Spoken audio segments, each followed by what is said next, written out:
Hello guys, welcome all of you channel. तो guys इस channel पर आप सभी का स्वागत है। तो गाइस इस चैनल पर हमने सुपरवाइजर का बैच स्टार्ट कर दिया है और इस चैनल पर सुपरवाइजर की ऑलरेडी अपन 2 क्लास डाल चुके हैं। ये आज अपने इस चैनल पर तीसरी क्लास है। तो सुपरवाइजर के लिए और जेट के लिए यहाँ पर जो है आपको बहुत अच्छा मैटर मिलने वाला है। तो गाइस ज्यादा से ज्यादा अपने फ्रेंडों को शेयर करें चैनल को और ज्यादा से ज्यादा सब्सक्राइब करें और वीडियो पसंद आए तो लाइक भी करें। तो गाइस कल तक अपन ने पढ़ लिया था नाइट्रोजन के बारे में कि नाइट्रोजन पोषक तत्व क्या होता है। तो अपना टॉपिक चल रहा है पोषक तत्वों के बारे में। तो अपन ने नाइट्रोजन के बारे में कल तक पढ़ लिया था। आज अपना दूसरा पोषक तत्व है जिसका नाम अपन है फास्फोरस। तो आज अपन पढ़ने वाले हैं फास्फोरस के बारे में। तो फास्फोरस क्या होता है, इसके कार्य कैसे हैं, ये सब अपन चर्चा करेंगे आज के लेक्चर के अंदर। तो बात करें अपन फास्फोरस की, तो फास्फोरस मिट्टी में किस रूप में प्राप्त होता है। तो अगर मैं बात करूं मृदा में प्राप्ति, तो मृदा में फास्फोरस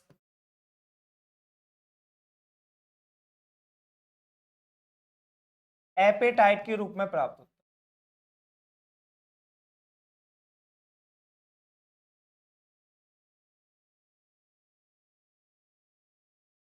मृदा में फास्फोरस किसके रूप में प्राप्त होता है, एपेटाइट के रूप में प्राप्त होता है। और पौधे इसको किसके रूप में लेते हैं, पौधे इसको H2PO4 माइनस के रूप में क्या कर लेते हैं, ग्रहण करते हैं। पौधे इसको किस रूप में ग्रहण करते हैं, H2PO4 माइनस के रूप में ग्रहण करते हैं। और इसकी उपलब्धता की बात करूं तो इसकी उपलब्धता सर्वाधिक अम्लीय मृदाओं में होती है। इसकी उपलब्धता अम्लीय मृदाओं में अधिक होती है।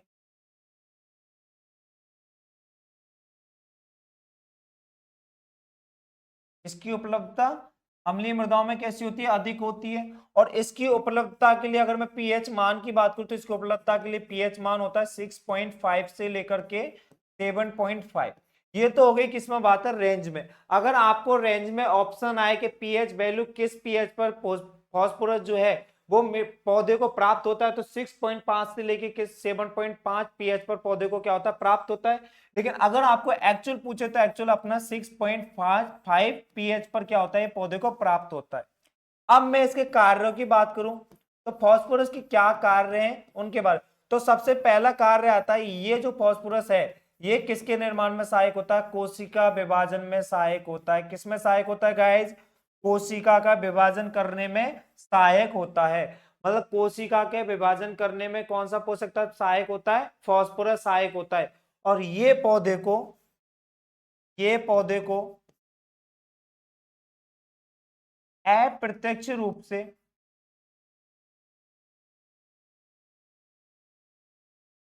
सूखा सहन करने की क्षमता प्रदान करता है।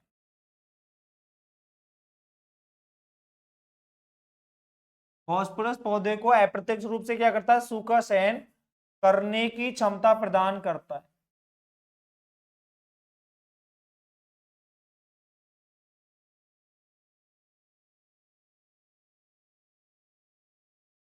तो फास्फोरस की कार्यों में पहला कार्य आता, फास्फोरस कोशिका विभाजन में सहायक होता है। दूसरा था फास्फोरस जो है वो कोशिका विभाजन करने में सहायक है और पौधे को अप्रत्यक्ष रूप से क्या करता है, सूखा प्रदान करने में सहायक होता है। कौन होता है, फास्फोरस। और मैं बात करूं फास्फोरस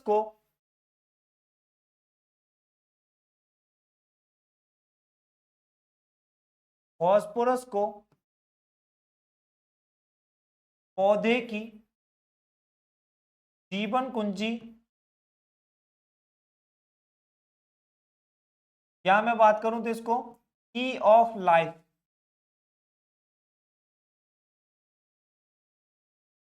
कहा जाता है।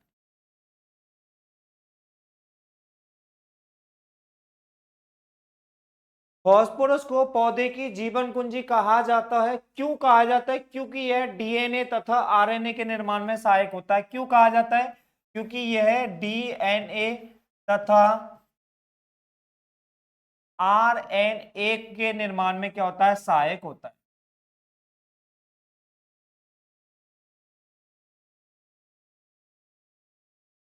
तो फास्फोरस जो है वो पौधे में डीएनए तथा आरएनए का निर्माण करता है, इसलिए उसे की ऑफ लाइफ, प्लांट की ऑफ लाइफ कहा जाता है। अब यहां बात करें डीएनए, तो डीएनए की फुल फॉर्म होती है D oxy ribo nucleic acid. RNA की फुल फॉर्म होती है राइबो न्यूक्लिक एसिड। डीएनए जो होता है, जो पादप के कोई ना कोई कैरेक्टर को लेकर के क्या होता है, बैठा हुआ होता है, जैसे पादप की लंबाई बढ़ाना, पादप के ग्रोथ, पादप का उत्पादन, ये सब क्या डिसाइड करता है, डीएनए के कोड डिसाइड करते हैं। आगे बात करूं मैं, तो फॉस्फोरस को पौधे की ऊर्जा मुद्रा के नाम से भी जाना जाता है। ऊर्जा मुद्रा, या इंग्लिश में बात करूं एनर्जी करेंसी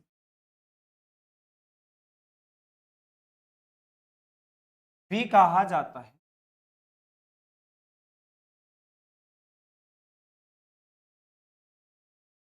तो फास्फोरस को पौधे की ऊर्जा मुद्रा क्यों कहा गया, क्योंकि फास्फोरस जो है वो पौधे में एटीपी तथा एडीपी का निर्माण करता है। किसका निर्माण करता है, एटीपी तथा एडीपी का निर्माण करता है। अब यहां एटीपी क्या और एडीपी क्या, एटीपी की फुल फॉर्म होती है एडिनोसिन ट्राइफॉस्फेट, एडिनोसिन ट्राइफॉस्फेट, और एडीपी की फुल फॉर्म होती है एडिनोसिन डाइफॉस्फेट।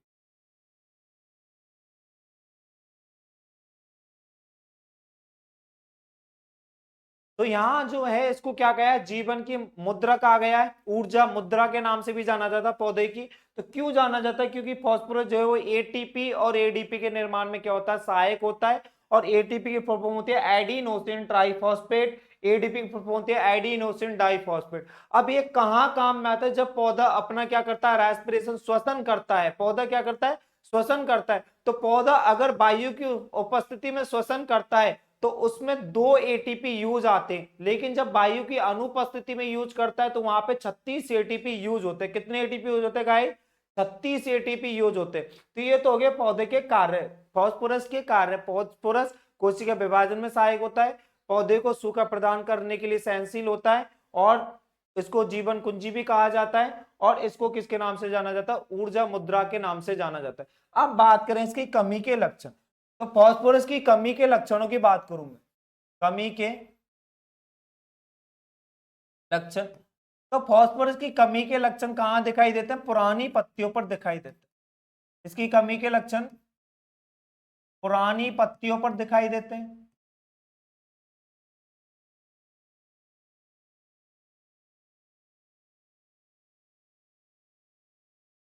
और बात करूं पुरानी पत्तियों पर इसके लक्षण दिखाई देते हैं, तो यहां पर जो इनकी कमी से होने वाला, कमी से पत्तियों में बैंगनी रंग के, कमी से पत्तियों में बैंगनी रंग के धब्बे पड़ जाते हैं।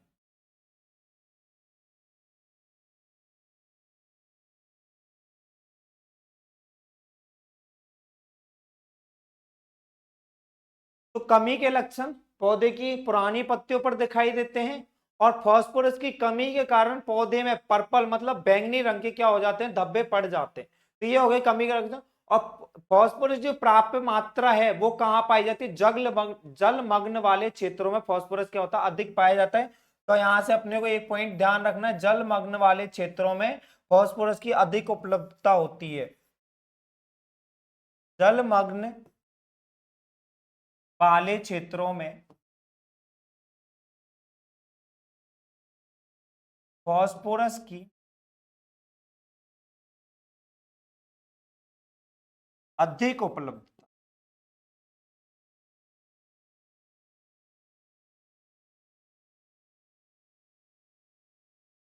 होती है। तो अपन ने फास्फोरस के बारे में पढ़ा, फास्फोरस की उपलब्धता जो है वो कहां पे होती है, जलमग्न वाले क्षेत्रों में फास्फोरस की क्या होती है, अधिक उपलब्धता होती है। लेकिन इसके लिए 2 पॉइंट और ध्यान रखने, अगर फास्फोरस फास्फोरस जो है वो अधिक अम्लीय मृदाओं में फास्फोरस की क्या हो जाती है, कमी हो जाती है, और अधिक क्षारीय मृदाओं में भी फास्फोरस की क्या हो जाती है, कमी हो जाती है। तो ये पॉइंट अपने को ध्यान रखने, क्योंकि यहां से क्वेश्चन पूछा जाता है, क्योंकि फास्फोरस की उपलब्धता जो है वो अम्लीय मृदाओं में होती है, लेकिन अधिक अम्लीय मृदाओं में फास्फोरस की क्या हो जाती है, कमी हो जाती है। अधिक अम्लीय मृदाओं में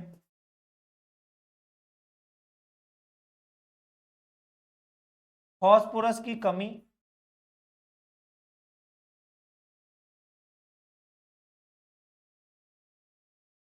तथा एल्यूमिनियम व फेरस की विषाक्तता बढ़ जाती है।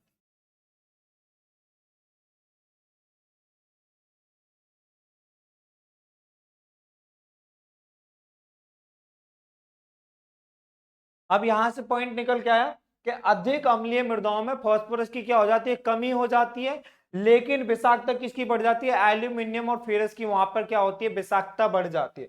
अगला पॉइंट अपने को इसमें से क्या ध्यान रखना है, वो भी डबल स्टार करके लिखना है। अधिक क्षारीय मृदाओं में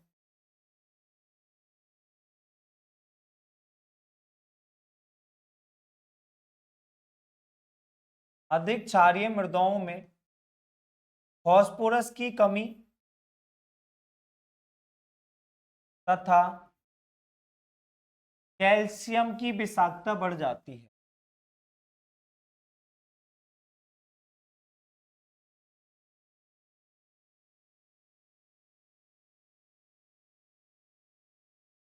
अधिक क्षारीय मृदाओं में भी क्या होता है, फास्फोरस की कमी हो जाती है और विषाक्तता किसकी बढ़ जाती है, कैल्शियम की विषाक्तता वहां पे क्या होती है, बढ़ जाती है। तो अपन ने पढ़ा फास्फोरस में पढ़ा था, फास्फोरस मृदा में एपेटाइट के रूप में पाया जाता है। फिर पौधे इसको H2PO4 माइनस के रूप में ग्रहण करते हैं और इसकी उपलब्धता अम्लीय मृदाओं में क्या होती है, अधिक होती है। और अम्लीय मृदाओं के लिए इसका पीएच वैल्यू दिए गए 6.5 से 7.5 पीएच पर इसकी अधिक उपलब्धता होती है। लेकिन एक्चुअल पूछे तो 6.5 पीएच पर इसकी क्या होती है, उपलब्धता ज्यादा होती है। और फिर कोशिका विभाजन इसके कार्य, कोशिका विभाजन में सहायक, दूसरा पौधे में अप्रत्यक्ष रूप से क्या करना, सूखा सहनशील बनाना पौधे को। और फिर फास्फोरस को जीवन की कुंजी या की ऑफ लाइफ, प्लांट की ऑफ लाइफ किसे कहा जाता है, फास्फोरस को कहा जाता है। फिर दूसरा पॉइंट आया पौधे की ऊर्जा मुद्रा, तो पौधे की ऊर्जा मुद्रा भी कौन है, फास्फोरस है। कौन है, फास्फोरस है। क्यों है, क्योंकि एटीपी और एडीपी के निर्माण में क्या होती है, सहायक होती है।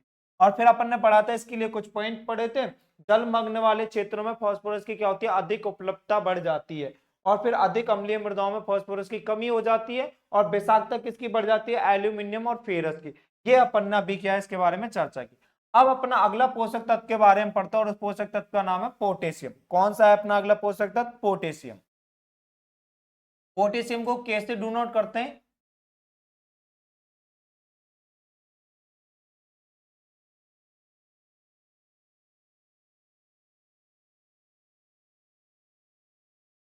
अगला अपना पोषक तत्व आ गया पोटेशियम। अब बात करें पोटेशियम को पौधे जो है वो के प्लस आयन के रूप में क्या करते हैं, ग्रहण करते हैं। पोटेशियम को पौधे किसके रूप में ग्रहण करते हैं, के प्लस आयन के रूप में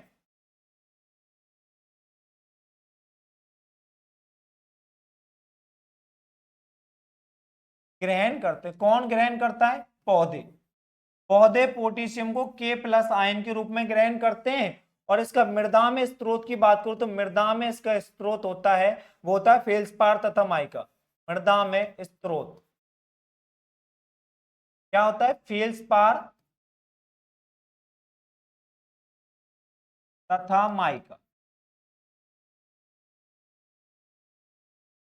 मृदा में इसका स्रोत होता है फेल्सपार तथा माइका। और पौधे इसको किसके रूप में ग्रहण करते हैं, के प्लस आयन के रूप में क्या कर लेते हैं, ग्रहण कर लेते हैं। और इसके कार्यों की बात करूं, फास्फोरस के कार्य, तो फास्फोरस का सबसे पहला कार्य आता है, ये कोशिका भित्ति का निर्माण करता है। किसका निर्माण करता है, यह कोशिका भित्ति के निर्माण में सहायक होता है। किसके निर्माण में सहायक होता है, कोशिका भित्ति के निर्माण में सहायक होता है।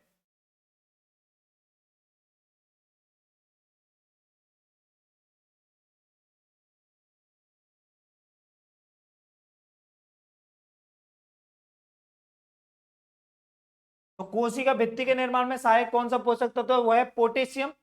और इसको स्टार्च वाली फसलों के लिए अच्छा पोषक तत्व माना गया है। तो इसका दूसरा पॉइंट है, स्टार्च वाली फसलों के लिए, स्टार्च वाली फसलों के लिए गुणवत्ता युक्त पोषक तत्व माना गया है।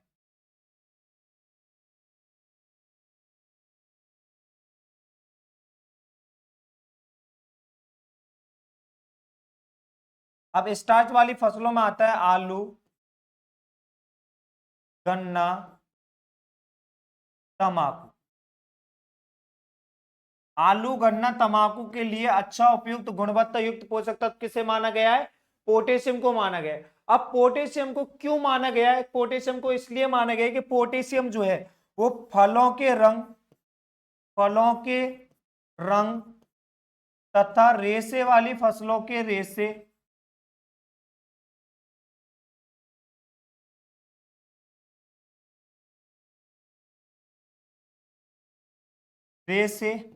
एवं तंबाकू की पत्तियों की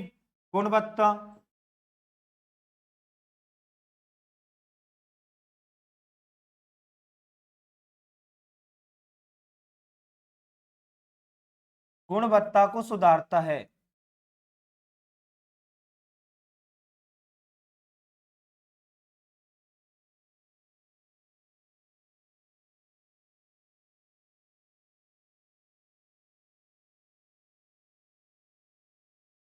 तो अपन ने क्या पढ़ा? कार्य, यह कोशिका भित्ति का निर्माण करता है और यह स्टार्च वाली फसलों के लिए अच्छा गुणवत्ता युक्त पोषक तत्व माना जाता है। आलू, गन्ना और तंबाकू। अब आलू, गन्ना, तंबाकू के लिए क्यों माना गया? क्योंकि यह फलों के रंग तथा रेशे वाली फसलों के रेशे और तंबाकू की पत्तियों की गुणवत्ता को क्या करता है? बढ़ाता है।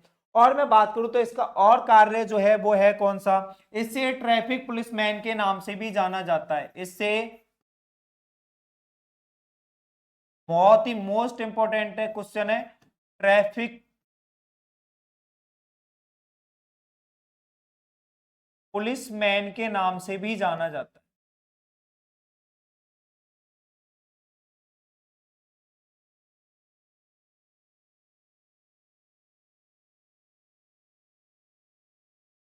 इसे ट्रैफिक पुलिसमैन के नाम से भी जाना जाता है। अब ट्रैफिक पुलिसमैन के नाम से इसे क्यों जाना जाता है? क्योंकि ये पत्तियों के रंध्रों को खोलने तथा बंद करने का कार्य करता है। कौन सा काम करता है ये? पत्तियों के रंध्रों को पत्तियों के रंध्रों को खोलने तथा बंद करने का कार्य करता है।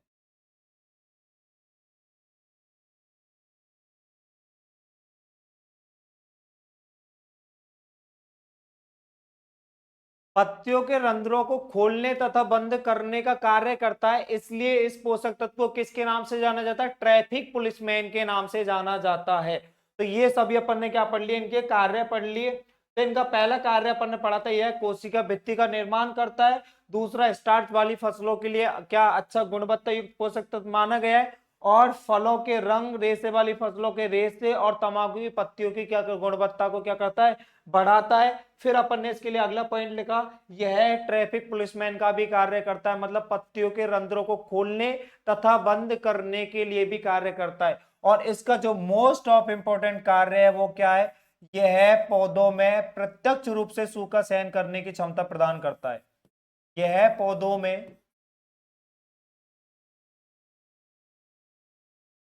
प्रत्यक्ष रूप से सूखा सहन करने की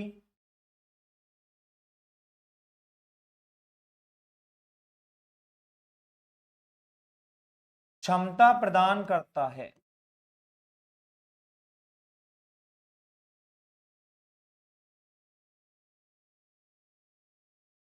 अब गाइस यहां से क्वेश्चन अगर बनेगा तो क्वेश्चन बनेगा, पौधों में अप्रत्यक्ष रूप से सूखा सहन करने की क्षमता प्रदान कौन सा पोषक तत्व करता है? तो उसका आंसर जाएगा फास्फोरस। लेकिन अगर प्रत्यक्ष रूप से आ जाए तो क्या आंसर जाएगा? पोटेशियम।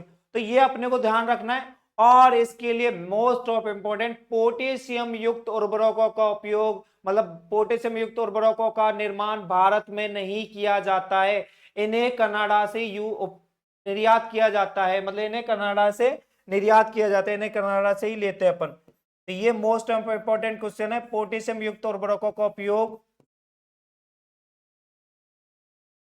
पोटेशियम युक्त उर्वरकों का उपयोग उर्वरकों का निर्माण भारत में नहीं होता है, नहीं होता है। इन्हें कहां से, कनाडा से निर्यात सॉरी आयात किया जाता है। इन्हें कनाडा से आयात किया जाता है।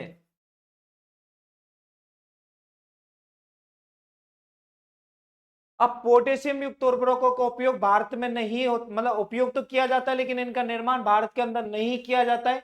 इन्हें कहां से अपन मंगाते हैं, अपन कनाडा से इनका निर्यात करते हैं और तब इनका उपयोग किया जाता है। इनमें एग्जाम्पल आते हैं अपने कौन कौन से, जैसे अपन मैं बात करूं MOP म्यूरेट ऑफ पोटास,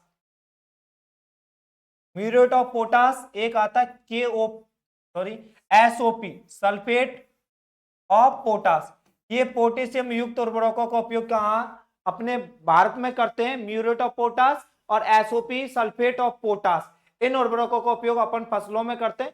लेकिन अब मैं बात करूं MOP का उपयोग तंबाकू वाली फसलों में उपयोग नहीं किया जाता, क्योंकि इनमें क्या होती है, क्लोरीन की मात्रा ज्यादा होती है और क्लोरीन की मात्रा ज्यादा होने के कारण ये क्या कर लेते, तंबाकू की पत्तियों में जो ज्वलनशील क्षमता है उसको क्या कर देते, कम कर देते। और MOP को अपन दूसरा नाम देते हैं KCl। क्या बोलते हैं, KCl। पोटेशियम क्लोराइड भी इसको बोला जाता है। तो पोटेशियम क्लोराइड युक्त उर्वरकों का उपयोग तंबाकू की फसल में नहीं किया जाता। क्यों नहीं किया जाता, क्योंकि ये तंबाकू की पत्तियों की गुणवत्ता को क्या करता है, खराब करता है। तो अपने को मोस्ट इंपोर्टेंट लगा के लिखना है कि MOP उर्वरक का उपयोग, MOP उर्वरक का उपयोग तंबाकू की फसल में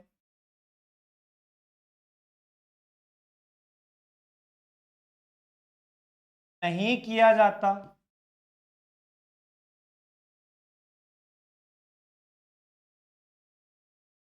क्योंकि यह तंबाकू की पत्तियों की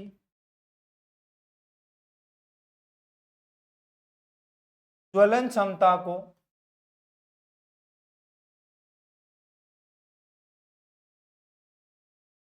कम करता है।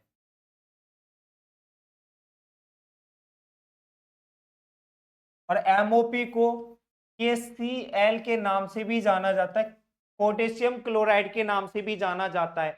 तो गाइस MOP का उपयोग तंबाकू की फसल में नहीं किया जाता, वैसे MOP का उपयोग और SOP का उपयोग भारत के अंदर किया जाता है। तो इसलिए नहीं किया जाता क्योंकि तंबाकू की पत्तियों की ज्वलनशील क्षमता को क्या कर देता है, खत्म कर देता है। इसलिए इनका उपयोग किसमें नहीं किया जाता, तंबाकू की फसल में नहीं किया जाता।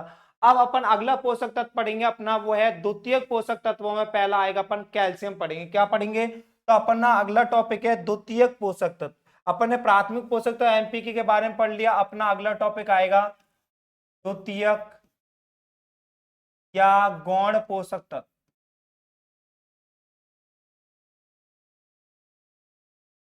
और द्वितीयक या गौण पोषक तत्व होता है कैल्शियम, मैग्नीशियम और सल्फर। ये कैसे पोषक तत्व होते हैं, इनको गौण पोषक तत्व के नाम से भी जाना जाता है और ये द्वितीयक पोषक तत्व होते हैं। तो इनमें अपन पहला पढ़ने वाले हैं वो है अपना कौन सा, कैल्शियम। क्या पढ़ेंगे, कैल्शियम।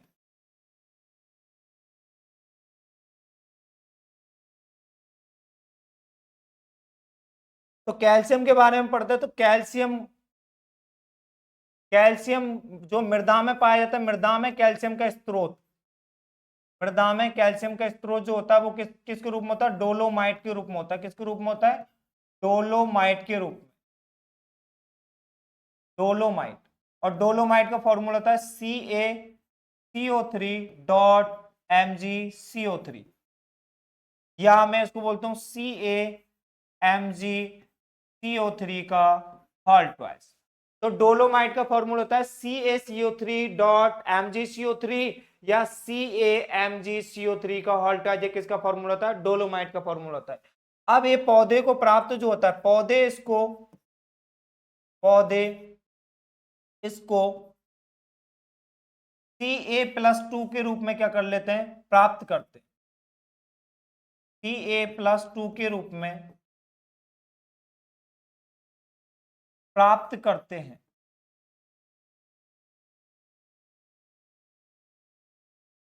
अब मैं इसके कार्यों की बात करूं, कैल्शियम के कार्य क्या क्या हैं, क्या काम करता है, तो कैल्शियम के कार्य में यह है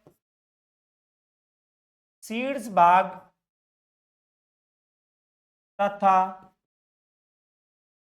जड़ों के सीड्स भाग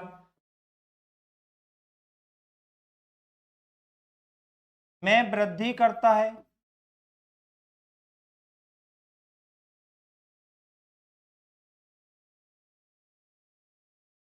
और ये इसका दूसरा कार्य बात करूं, ये किसके निर्माण में भी सहायक होता है, कोशिका के विभाजन में सहायक होता है। किसके विभाजन में सहायक होता है, यह कोशिका के विभाजन में भी, कोशिका के विभाजन में सहायक। तो कैल्शियम जो है वो पौधे के शीर्ष भाग पर पाया जाता है। अपन ने पढ़ा था कैल्शियम कहाँ पाया जाता है, पौधे के शीर्ष भाग पर पाया जाता है। और यह शीर्ष भाग तथा जड़ों के शीर्ष भाग में क्या करता है, वृद्धि करता है। और यह कोशिका विभाजन में भी क्या होता है, सहायक होता है। और फिर इसकी मृदा में स्रोत डोलोमाइट, डोलोमाइट का फॉर्मूला CaCO3.MgCO3 या CaMg.CO3 का होल 12। इसको पौधे Ca+2 के रूप में क्या करते हैं, ग्रहण करते हैं। और ये धनायन पोषक तत्व है। कौन सा पोषक तत्व है, धनायन पोषक तत्व है। अब मैं इसकी कमी के लक्षणों की बात करूं, तो कमी के लक्षण, तो इसकी कमी के लक्षण पौधे के शीर्ष भाग पर दिखाई देते हैं। पौधे के शीर्ष भाग पर दिखाई देते हैं। इसकी कमी से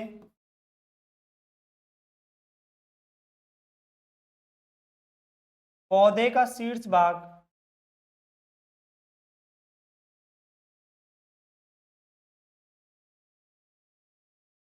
विपटेल संरचना प्राप्त कर लेता है। क्या कर लेता है, विपटेल संरचना, जिसको अपन हुकनुमा संरचना भी बोलते हैं। हुकनुमा संरचना में बदल जाता है।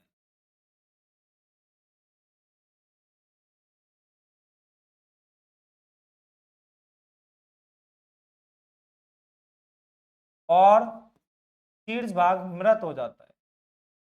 शीर्ष भाग कैसे हो जाता है, मृत हो जाता है।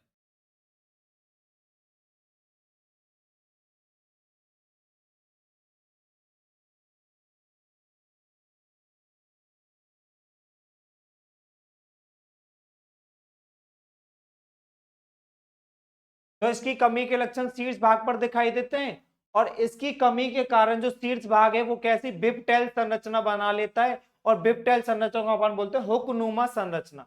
मतलब इस प्रकार की क्या कर लेता है, शीर्ष भाग संरचना बना लेता है। और संरचना बनाने के बाद में वो पौधा कैसे होता है, डेड हो जाता है, मतलब मर जाता है उसका शीर्ष भाग। तो इसकी कमी के लक्षण शीर्ष भाग पर दिखाई देते हैं, क्योंकि यह पोषक तत्व कहाँ पाया जाता है, पौधे में शीर्ष भाग पर पाए जाते हैं। अब अपन इससे कुछ रोग, इसकी कमी से होने वाले रोगों की बात करें, तो कमी से होने वाले रोग, तो कैल्शियम की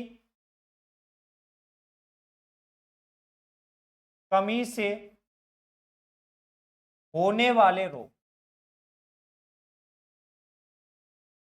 कैल्शियम की कमी से कौन कौन से रोग होते हैं उनके बारे में पढ़ते हैं। तो पहला है गाजर में कैविटी स्कोप।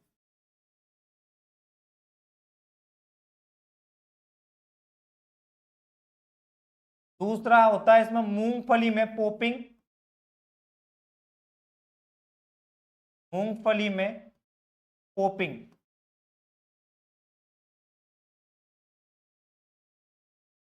तीसरा है टमाटर में बेर रोग। चौथा है सेब में बिटर पिट।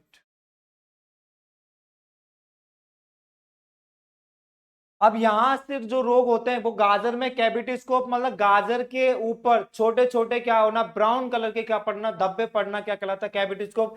जैसे अपने पास में ये क्या है, गाजर है, और इसकी में क्या होता है, छोटे, ये गाजर, इसमें क्या होता है, छोटे छोटे ब्राउनिश कलर के क्या हो जाते हैं, ऐसे इस प्रकार के धब्बे पड़ जाते हैं। तो ये कौन सा रोग होता है, कैविटी स्कोप रोग होता है। कौन सा रोग होता है, कैविटी स्कोप रोग होता है। फिर दूसरा होता है मूंगफली में पोपिंग रोग, मूंगफली में पोपिंग रोग। फिर तीसरा होता है टमाटर में बेर रोग, और बेर रोग को बोलते हैं बालसम पियर रोग। क्या बोलते हैं, बालसम पियर रोग। तो टमाटर में बेर रोग, बालसम पियर रोग, और सेब के अंदर कौन सा रोग, बिटर पिट रोग। अब यहां से कुछ टर्म निकल के आती है जैसे पेगिंग। तो पेगिंग का मतलब होता है मूंगफली में पोड बनना, क्या कहलाता है, पेगिंग कहलाता है। या फिर अपन बात करें पॉपकॉर्न, तो पॉपकॉर्न मतलब होता है मक्का का पॉपकॉर्न में कन्वर्ट होना, क्या कहलाता है, पोपिंग कहलाता है। क्या कहलाता है, पोपिंग कहलाता है। और ये मूंगफली में क्या होता है, रोग भी है। तो पोपिंग पेगिंग के बारे में पता होना चाहिए। मूंगफली में पैग बनना क्या कहलाता है, पेगिंग कहलाता है। और पॉपकॉर्न, मक्का का पॉपकॉर्न में परिवर्तन होना क्या कहलाता है, पोपिंग कहलाता है। ठीक है, तो गाइस ये हो गए कैल्शियम की कमी से होने वाले रोग। और आज की क्लास में अपन इतना ही पढ़ेंगे, आगे मिलेंगे नेक्स्ट तड़ाके धमाके क्लास के साथ में। तो गाइस चैनल को ज्यादा से ज्यादा सब्सक्राइब कर लें, और हम इस चैनल पर आपको सभी सुपरवाइजर प्लस जेड से related video, recorded class plus live classes सभी डाल रहे हैं। तो आप ज्यादा से ज्यादा चैनल को सब्सक्राइब करें। मिलेंगे नेक्स्ट क्लास में। Okay all of you.